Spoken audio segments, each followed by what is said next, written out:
like every coach, I'm sure, we're all very eager to get back on the field and have a chance to work with our players again. So looking forward to an opportunity to do that. And, the calendar flipped over when we got back after break back in the holiday season. And, it's a new season and, a lot of new challenges, a lot of new opportunities. So, we're eager to get going. Like every year, you graduate good players and good people. And now the interesting part is just see how things move forward and how guys move forward individually and collectively. So, that what we've done thus far is important, certainly, but this is another phase, and we're really eager to get going. With that, I'll just go ahead and throw it out to questions. What would you say are your biggest challenges? It's twofold, I think. First thing you always think about we're very senior heavy at the linebacker position. So I think those guys are probably representative of the challenge that we have.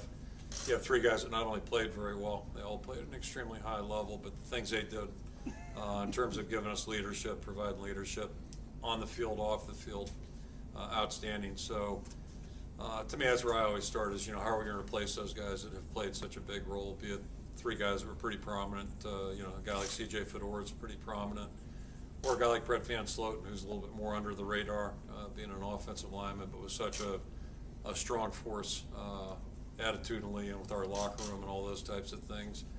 Or a guy like Gavin Smith that never started a ball game but really played a very valuable role. So, it's going to be fun to see who emerges, and I think we have a lot of guys that are trying to, grab the wheel a little bit and take that role. And it'll be we'll know a lot more here after 15 workouts, but that's something we're looking forward to seeing.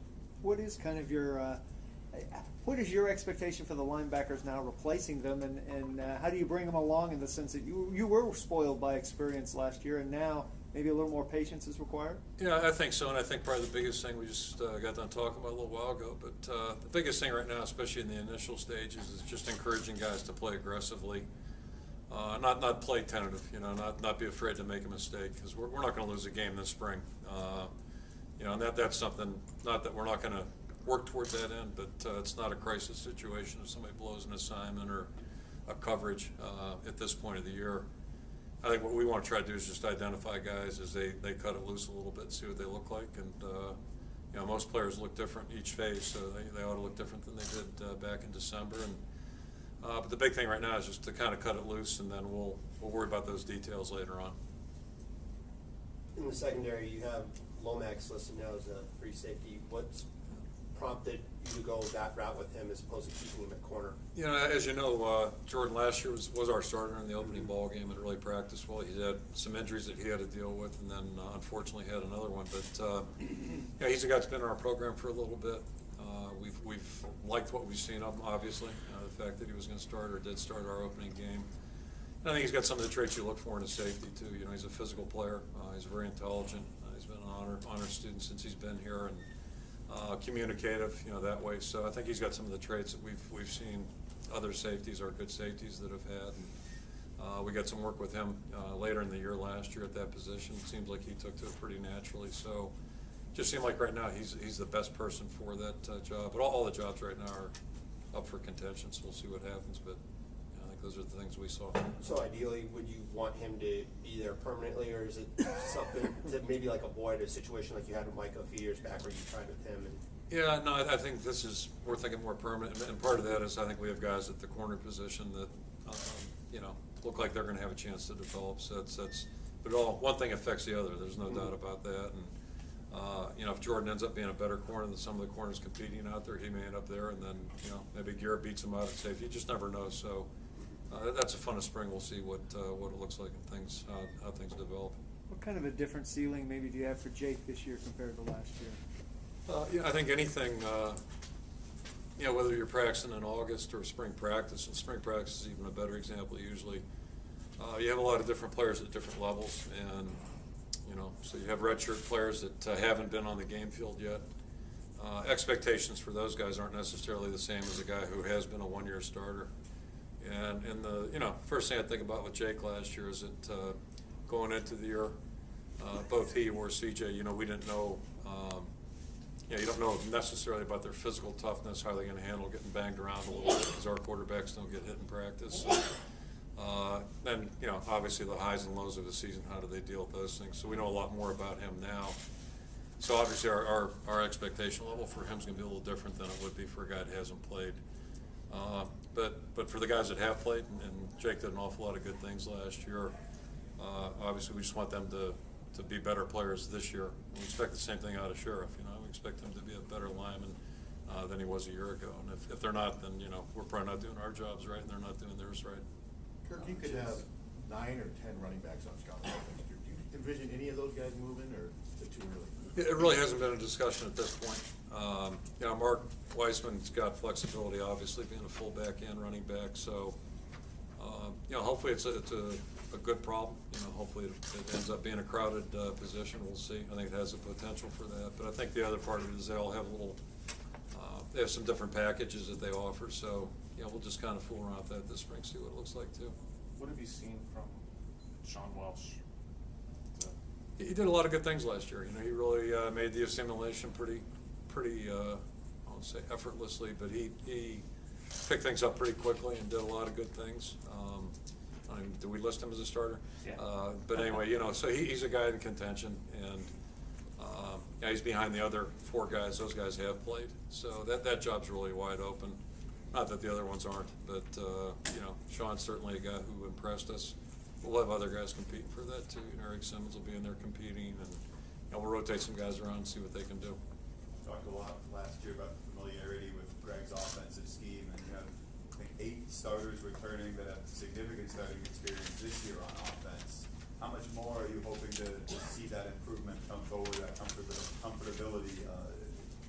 Yeah, I think it's a combination of those 2 things, and then, you know, not having a new quarterback too. And you know, for James Vanderburg 2 years ago, it was kind of like being a new quarterback, even though he's experienced, because we were all learning on the run, you know. And so I think everybody's pretty much assimilated the way Greg does things offensively.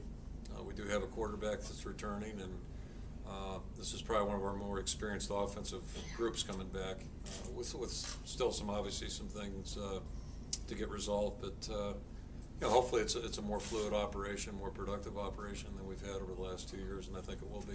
How do you expect you have 4 redshirt freshman wide receivers coming on.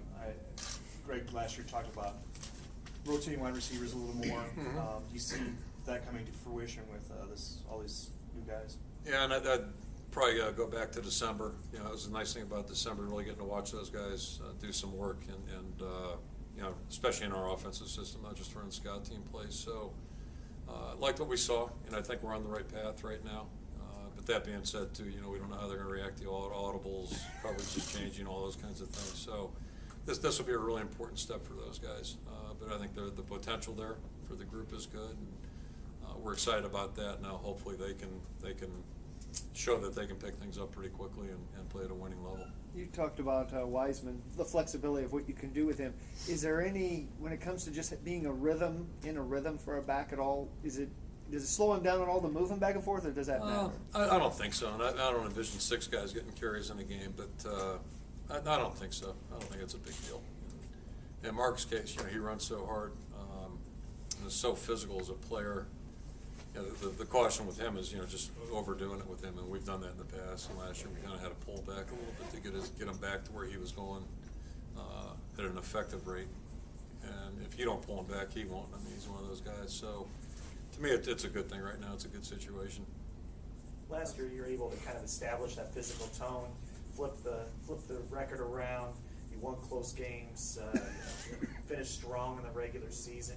You know, can you think of a better scenario other than, of course, going undefeated or something, where you had a better bounce back type of season from where you were to where you are and where you are today? You know, last year was a positive step for sure, and you know, it was disappointing 2 years ago. And we moved on and went, you know, back to work. That was kind of our theme.